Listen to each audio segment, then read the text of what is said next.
Diah Permatasari rayakan 25 tahun pernikahan, berprinsip tak akan tinggalkan suami jika sedang susah.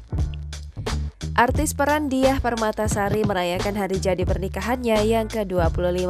Pada 5 April 1997 silam, ia resmi menikah dengan pria pujaannya Anton Wahyu Jatmiko. Suami Diah Permatasari ini diketahui bekerja sebagai pengusaha properti.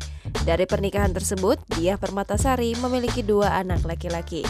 Mantan pemeran Si Manis Jembatan Ancol ini bersyukur ia bisa merayakan 25 tahun pernikahannya yang dijuluki Silver Anniversary.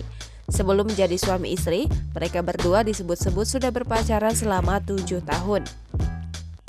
Berikut ungkapan bahagia Diah Permatasari di hari spesialnya bersama sang suami. Diah Permatasari pernah berbagi tips soal mempertahankan rumah tangganya. Ia menyebut soal komitmen untuk selalu bersama dan tetap setia mendampingi suami. Jika saat suami sedang susah, harus pengertian bukannya malah meninggalkan. Jangan lupa subscribe, share, komen, dan like ya!